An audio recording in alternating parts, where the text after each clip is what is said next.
بسم اللہ الرحمن الرحیم نحمدہ ونصلی علی رسولہ الکریم۔ میرے ناظرین و سامعین کرام، السلام علیکم ورحمۃ اللہ وبرکاتہ۔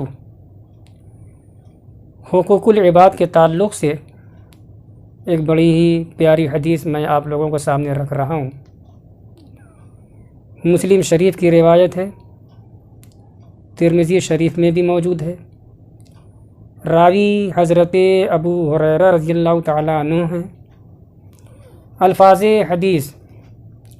عن ابی ہریرہ رضی اللہ تعالیٰ عنہ ان رسول اللہ صلی اللہ علیہ وسلم قال اتدرون من المفلس؟ قالوا المفلس فینا من لا درہم له ولا متاع، فقال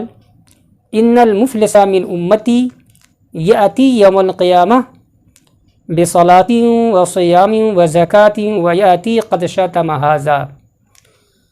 وقذف ھذا واکل مال ھذا وسفک دم ھذا وضرب ھذا فیعطى ھذا من حسناته وھذا من حسناته فإن فنیت حسناته قبل ان یغزى ما علیہ اخذ من خطاياهم فطرحت علیہ ثم طرح فی النار،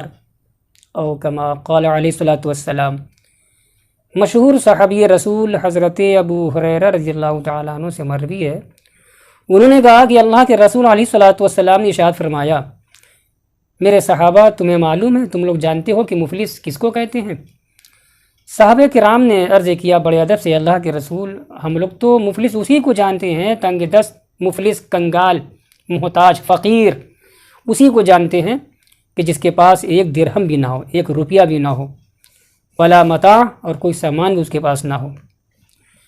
اللہ کے رسول علیہ الصلوۃ والسلام نے ارشاد فرمایا کہ میری امت کا مفلس وہ ہوگا جو قیامت کے دن آئے گا اور اس حال میں آئے گا کہ اس کے نامہ اعمال میں نمازیں ہوں گی، روزے ہوں گے، زکوٰۃ بھی وہ دیے ہوئے ہوگا دنیا میں، لیکن ان ساری خوبیوں اور نیکیوں کے باوجود اس کا حال یہ رہا ہوگا کہ دنیا میں اس نے کسی کو گالی دی ہوگی، ذلیل کیا ہوگا، کسی کو بے عزتی کی ہوگی کسی کی،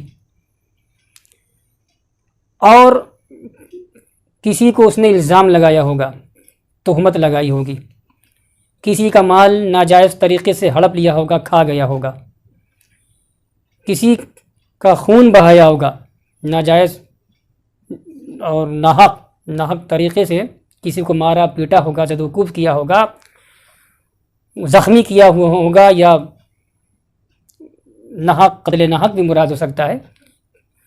وسفک دم ھذا، کسی کا خون بہایا ہوگا، کسی کو مارا پیٹا ہوگا،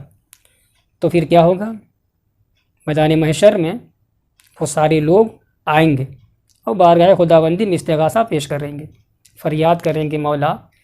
تیرے اس بندے نے دنیا میں ہمارا مال کھا لیا، ناحق لے کر کے ہڑپ لیا، بے ایمانی کر لی۔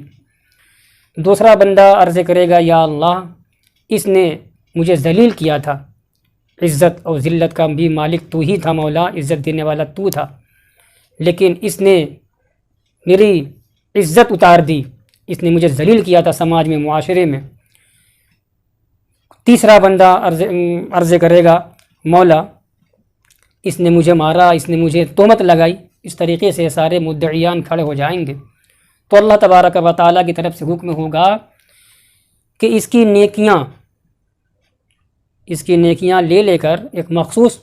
مقدار اور حصہ لے کر کے مدعی حضرات کو حوالے کیا جائے، دے دیا جائے، تاکہ بدلہ ہو جائے، عوض ہو جائے۔ تو اس کی نیکیوں سے نکال کر مدعی حضرات کو دیا جائے۔ اس کے باوجود بھی اس کا وہ گناہ جو حقوق العباد کے تعلق سے ہوگا، اس کی بھرپائی مکمل نہیں ہو پائے گی کہ اس کی ساری نیکیاں ختم ہو جائیں گی۔ پھر اس کے بعد کیا ہوگا؟ مدعی لوگ جو ہوں گے ان کی سیئات اور ان کی کوتاہیوں اور کمیوں، یوں کہیے ان کے گناہ ان کے ذمے جو گناہ ہوں گے ان کے نامہ اعمال میں، تو مخصوص حصہ، متعین حصہ مقدار میں لے کر کے، حصہ لے کر کے اس کے جو ہے اوپر وہ گناہ تھوپ دیے جائیں گے، رکھ دیے جائیں گے، ڈال دیے جائیں گے، تاکہ بدلہ ہو جائے، عوض ہو جائے۔ اس طریقے سے پھر اس کے نامہ اعمال میں کچھ نیکی بھی نہیں بچے گی، اور مزید یہ کہ گناہ اس کا زیادہ ہو جائے گا۔ اپنا تو گناہ رہے گا ہی، ادھر سے بھی اس کو ملے گا، کیونکہ چکایا جا رہا ہے۔ انصاف کا تقاضا یہ ہے کہ بدلے میں کیا دیتے ہو تم۔ اس طریقے سے حدیث پاک میں آتا ہے ثم طرح فی النار، آخر میں اس کو جہنم میں ڈال دیا جائے گا۔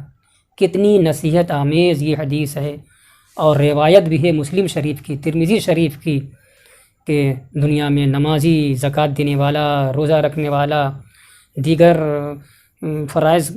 پر عمل کرنے والا، مگر وہ بھی جہنم میں جائے گا۔ کیا مطلب؟ حدیث سے یہ بات واضح ہو گئی کہ حقوق اللہ کے ساتھ ساتھ حقوق اللہ کی ادائیگی کے ساتھ ساتھ حقوق العباد کی بھی ادائیگی نہایت ضروری ہے۔ اگر حقوق اللہ کی ادائیگی میں ہم کھرے اتر رہے ہیں مگر حقوق العباد کے معاملے میں پیچھے ہیں، تو پھر یہ حدیث ہمیں بتلا رہی ہے کہ بیڑا پار نہیں ہوگا۔ اللہ تبارک و تعالی ہمیں حقوق اللہ کی ادائیگی کے ساتھ ساتھ حقوق العباد کی بھی ادائیگی کی توفیق عطا فرمائے۔ وآخر دعوانا ان الحمد للہ رب